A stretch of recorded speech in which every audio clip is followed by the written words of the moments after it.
Hi, I'm here with Sean Mary Hugh from our accessibility team to talk about inclusive gaming, and in particular the new Xbox adaptive controller and what it could mean for anyone with limited mobility to be able to play the games they love and play with the friends they have around gaming. So Sean, you want to get us started? Absolutely. So I've been really excited about the Xbox adaptive controller.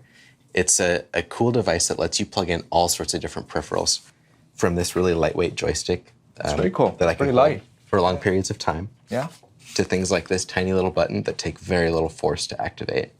got it. Yeah, it's awesome. And so all of this is kind of about building a device that people can make their own, create a custom setup that really works well for them. Got it. And so how do we use all of this to play a game? Sure. So I have Sea of Thieves set up, so I thought we could play that. All right. Should I pick up this controller? Sure, and I'll kind of walk you through what my setup is like too. Got it. So I have this lightweight joystick, so this is how I move around, and I can, once I'm steering the ship, I can move it using that as well. And so I have this tiny little button set up as my shift function. So as I hold this, I can then look around using that same joystick. Ah, great. And then how do I participate? Sure. So we're using Copilot.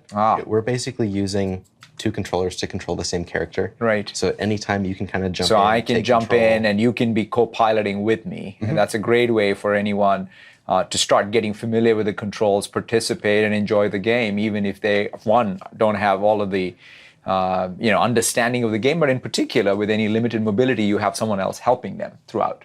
Absolutely. Yeah. And so what I love about it is even for someone who can maybe only press a few buttons, right, they can game with a friend and family, and it makes it a lot of fun. Got it. So it's just not only the adaptive controller and all of these other peripherals, but it's even the mode, essentially the Copilot mode, that makes Xbox a much more inclusive platform for people with limited mobility. Absolutely. I know one of the things that you have is this new packaging. You want to tell us a little bit about the adaptive controller's packaging itself? So the packaging, which I've been really excited about, is probably the first packaging out there that's designed from the ground up for someone with limited mobility. So it has loops on the packaging that make it really easy to open. So I'm going to go ahead and open this one up. Yeah. Just cool. So again, I have loops that kind of tear the tape on the device too. Yeah. Wow. So it just sets a complete new bar even for how one should design packaging with inclusiveness as top of mind design criteria. That's fantastic. So how does anyone go learn more about all of these peripherals, and how do they get started? Yeah, so the device is available today, aka.ms/Xbox Adaptive Controller. And the community's already rallied around it and created such cool setups. So I'm really excited to see what else is to come with what people create, with some of the attachments and things like that. Thank you so much, Sean.